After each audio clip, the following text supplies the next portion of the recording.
si sviluppa l'io cosciente, che praticamente è l'io che noi pensiamo di essere, cioè ciò che noi pensiamo di essere, io autoriflesso, chiamiamolo, specchio riflesso, l'io specchio riflesso, cioè io è quell'io che pensa che io sono io, tutto qua, cioè non è che ci sia una sostanza, no, è un gruppo mentale. Tutto quello che io naturalmente, cosa succede? Qua qui io praticamente ho da fuori quelli che io considero gli stimoli esterni, no? Mamma, mondo, eccetera, che fanno parte di me, attenzione, non sono gli stimoli esterni, sono le cose che io interpreto e che considero esterne, questa lavagna, eccetera, eccetera. Qui c'è una parte importantissima e qua in mezzo si situa in realtà un'altra parte che è fantastica, eccezionale, che diciamo alla fine, perché la soluzione che ha detto... Sono qui, non so, infatti sto riprendendo, ciao. E questa parte qua è una cosa stupenda che è il mito. Questo è l'incontro, cioè diciamo che, anzi gli istinti, che poi diciamo che a sua volta qui c'è una zona, no? Degli istinti che noi ci nascondiamo, diciamo no, non c'è, e che ovviamente viene fuori da altre parti, ok? E qua sotto ci sono gli istinti. Allora, cioè, non è che è proprio così schematico naturalmente, è soltanto una divisione che ci può servire. Dunque, la mia teoria è una teoria fondamentalmente tragica, piuttosto pessimista. Questo schema è piuttosto fogliato. Cosa dice Freud? Cioè, Freud dice semplicemente che noi siamo fondamentalmente istinto, e naturalmente abbiamo la materia grigia, eccetera, eccetera, che l'educazione crea questa parte di sopra. Questa parte di sopra, l'educazione, la legge, il padre, ci impone di... E l'io, come dice la figlia di Freud, Anna Freud, dice una figata pazzesca, dice che l'io nasce dal tentativo di mediare i bisogni delle pulsioni con le esigenze e le imposizioni della civiltà, della società, della legge, del padre, del tu devi. Stupendo. Invece per Freud diciamo che questo è originario, che comunque cerca ovviamente sempre di trovare un compromesso tra queste due cose. La mia teoria è che praticamente noi abbiamo due cose, no? Come spiego male? Scilla e Cariddi, ve la spiego malissimo, però cercate di, se vi serve, Scilla e Cariddi, ok? Sono due scogli, sono due tendenze possibili nella vita. La felicità maggiore, secondo me, sta nel tentativo di mediare tra questi due scogli, prendendo una direzione. Questa qua è una direzione, ok? Direzione, sto parlando di direzioni, non di starci. Paradossalmente, se noi siamo vicino agli scogli, ma abbiamo la direzione che va verso il centro, è meglio che se noi stiamo qua, ma abbiamo quella direzione. Queste sono la psicosi. Allora, l'io per me è portato naturalmente alla psicosi. Cioè noi siamo per natura psicotici. L'unica nostra speranza è di riuscire a trovare un equilibrio mediatore tra due psicosi opposte, queste due che adesso vi illustrerò, grazie a una figata che sta qui, e che noi vedremo adesso che cosa sarà, che è un sole che ci illumina, che bello, stupendo. Ecco, che ci permette di avere la direzione, ma solo la direzione. Allora, Scilla e Carilli. Scilla è il potere, il dominio, cioè l'io che attraverso il mezzo digitale, attraverso la volontà, riesce a dominare l'identità che annulla la differenza. Il delirio dell'onnipotenza del bimbo è io voglio che succeda esattamente ciò che voglio. Cioè il delirio dell'onnipotenza è io voglio avere il completo controllo di tutte le mie cose, così non devo più desiderare nulla e avrò tutto quello che voglio. Badate bene, questo non si raggiunge col consumismo, cioè avere 50 macchine o 1000. Questo magari lo raggiunge, magari dico è una provocazione perché non è vero, ma faccio un esempio, è più facile che tenda in questa direzione verso gli scogli di Scilla il buddista che, non volendo nulla, non ha più desideri. Ovviamente che cosa succede? Non avendo più desideri si ferma, c'è la stasi e la vita non può fermarsi, se si ferma muore, perché l'orizzonte che è necessario per la sopravvivenza dell'io, che permette al nostro io di rimanere in tensione verso qualcosa, è il mito, è un orizzonte, cioè qualcosa che non può coincidere con il nostro centro.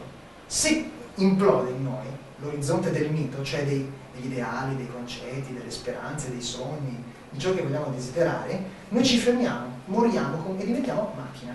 Cioè, il pensiero è quella parte che tenta di dominare completamente, muore l'energia. Cioè, se noi abbiamo tutto sotto controllo, non c'è più... L'altra parte è Caribbi. Caribbi è un'altra tendenza che è più difficile da riconoscere, ma hai fatto così? No, che tu hai tagliato. Ti è mancato un pezzo. Parli poi tipo, no, sì, anzi si lamentavano perché è stato un pezzo durante il montaggio. Questa è la direzione verso l'annullamento dell'io. Cioè tornare agli istinti, essere più natura, quando ridiamo. Quando ridiamo, noi siamo di fronte a un paradosso che non si risolve, no? E quindi c'è questa reazione nervosa, questa compulsione nervosa, di fronte a una cosa che non vi è mai capitato l'esperienza di ridere che dire cazzo guarda ho riso fino alle lacrime, a un certo punto avevo paura di non respirare più, di morire, cazzo, perché cioè, non riuscivo più a fermare a ridere. Cioè, cosa succedeva? Che il pensiero non riusciva più, cioè non c'era più il controllo. E correre in macchina e l'estasi. Come mai? Allora che il ragazzino piglia, tira il sasso, no? Il masso lo tira dall'autostrada, dal ponte, non c'è niente da ridere, cazzo ragazzi, il masso sull'autostrada. Dici che fai ridere. Come mai che ne so, nei film, no? L'eroe, il brivido, la roulette russa. Ci si vende, si va a 180 all'ora su una moto. Non è fatto, Cioè, cosa si prova? Perché si vuole quello? L'amore. Ne volete un esempio che voi sicuramente avete provato? Vi siete mai innamorati della follia? Cioè, pazzamente, cosa vuol dire? Essere innamorati di dire, cazzo, sto male, non riesco a tirarlo fuori dal mio pensiero. Cioè, sono pazza, faccio cose assurde, non riesco a controllare queste emozioni. Non è stupendo?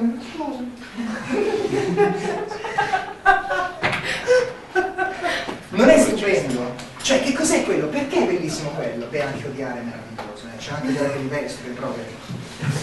Cioè, che cosa c'è di meraviglioso in quello? Che finalmente non c'è controllo, il sonno, dormire, ubriacarsi, cioè andare fuori di testa, ma il ballo in discoteca, il ritmo della musica, no? Progressive, la DJ. A quello DJ serve. agisce sul cervelletto e l'estasi agisce sulla chimica e la paura agisce sul progesterone, testosterone, quelle robe lì, no? Adesso no, cos'è viene fuori l'adrenalina, no? E l'ubriacatura e l'alcol agisce sulla chimica, quindi cosa succede? Questa parte è la mente che controlla il corpo, questa parte è sostanze chimiche che riescono a mandare in loop, fermare il pensiero, riportarci a essere istinto puro, carne, materia, emozione, cioè l'emozione che sale, non viene più controllata e il cervello viene immerso nell'emozione, affoga, non pensa più, cioè completamente immerso nell'emozione, anzi il cervello che sprofonda nell'emozione, topica Narciso, topica dell'illusione, dell'emozione, l'acqua. No? L'Atalanta, Costurizza, è proprio il luogo, cioè l'acqua è il simbolo dell'illusione. Il sommozzatore va sotto nell'acqua e vede una realtà allucinatoria, bevendo l'amore stesso. Quando sei innamorati, conta che la tua ragazza sia veramente come tu, sei innamorato, eccetera, eccetera. No, tu semplicemente sei invaso, l'estasi. Estasi vuol dire stare fuori, la cosa, andare fuori. Perché questa direzione fa morire? Inaridisce, non c'è più nulla, tutto è desolazione, tutto è matematicamente risolvibile, perfettamente sotto controllo, desolazione. Ma cosa c'è? Qua è l'inferno. Cioè qua in realtà c'è l'inferno, qual è il problema dell'inferno? Il problema dell'inferno è che fa troppo caldo per pensare. Cioè, qua, questo qua è l'utero, torni giù nel grembo, il nostro corpo è ciò che di più vicino noi abbiamo ancora adesso per ricreare l'utero materno. Il nostro corpo è il palliativo dell'utero materno. Piomba nel nostro corpo è esattamente stare nell'utero materno, non pensiamo, stiamo zitti, abbiamo tutto chiudiamo. Basta. Tornare a questo stadio va benissimo, non è che fa male, non si può essere felici perché? Beh, cioè, questa è una teoria del tutto mia, contestabilissima. Secondo me una pianta, facciamo una piantina, la sua felicità è sfigata. Perché? Perché cazzo sei? C'è un sistema nervoso cazzuto, cioè io ovviamente sono molto cinico, sono positivista, realista, materialista, eccetera, eccetera, quindi per me sul sistema nervoso lì non ci sono anime di piante, robe varie, per cui lei, la meba, fa così, però non è che ha una grande emozione, voglio dire, cioè la potenzialità della... Esempio classico, beh, allora cosa si fa? Si media tra questo e questo, cioè si fa così, zigzag, da una parte e dall'altra. Tantissimi casi, le maggiori psicosi sono fatte così, maniaco-depressive. Un esempio tra tutti, abulimia e l'altra cos'è? Anoressia. Ecco, allora, anoressia. Io ho il controllo con la mia mente e la mia volontà del mio corpo. Il mio corpo è sotto il mio controllo, io non ho bisogno di mangiare. Io faccio quello che voglio e io sono spirito, anima, non sono corpo, mi disincarno. Poi non ce la fa più, ma che cazzo me ne frega, mangio fino a strafogarmi e nel frattempo non ci penso, mangio senza pensarci, mangio divorando e non penso. Questa è la direzione. Anoressia, abulimia. Ossessione, no, mania, perché questa qua è la mania, depressione, alcol. Mania, costrutto matematico assurdo, creazione geniale, sai, i maniaci sono tutti così, fanno queste grandi creazioni mentali, i maniaci sono mentalissimi, depressione verso l'alcol. La maggioranza delle psicosi sono un tentativo di equilibrio nei due. Il contatto con l'altro. Questa è la salvezza da non implodere qua dentro o implodere qua dentro. Queste due cose sono dentro di noi, siamo noi, dentro di noi. Ci può essere soltanto lo star male. E questa cosa è malissima, noi sappiamo tutti in realtà salvezza tra questi due estremi. Cioè questo qua è l'altro. Il contatto con l'altro, naturalmente questa deve essere una direzione. Perché il contatto con l'altro non è mai... Tu sei Cem, tu sei quello che io vedo di te. Facciamo un esperimento, purtroppo non si riesce a fare perché è un casino da fare, però veramente se avete tempo provate la casa, dovreste provare, no non si riesce, vedere una persona parlare con la faccia al contrario. Se voi cercate di osservarla bene, non so se la vedete bene, però le facce che lei fa, vabbè io adesso provo a fare una faccia normale che sarà molto difficile, ma la faccia che io faccio, non so se voi vedete, ma riuscite a vedere la fronte? Che vedete che sembra che ci sia la bocca, sto così male, cazzo. Questo esperimento fatelo per cazzo. Ma se voi provate a vedere questa qua, Non avevo capito. vi giuro che no, ho venuto così di dire basta, però rossa. Se voi vedete la faccia al contrario, vi stranisce completamente. Noi immaginiamo noi stessi come immaginiamo gli altri, sono sempre immagini. Non percepiamo mai direttamente gli altri, ma l'importante non è tanto che noi tocchiamo veramente l'altro. Come facciamo a toccare l'altro? C'è veramente l'anima?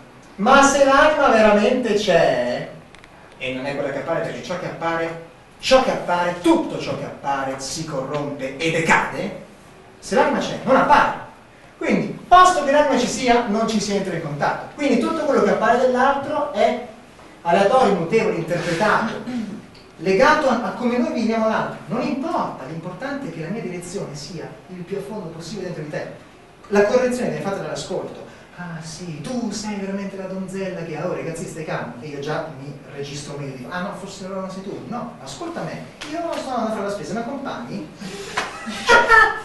Però c'è relazione. Cioè non si raggiunge mai, noi siamo per tutta la vita, saremo soli, ma soli come cani. Cioè noi siamo soli ragazzi, cioè non è soltanto nella morte, nella nascita, noi siamo soli.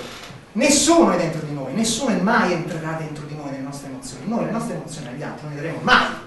Le nostre mai. Daremo sempre emozioni che loro vivranno. Ma tendendo ad avvicinarci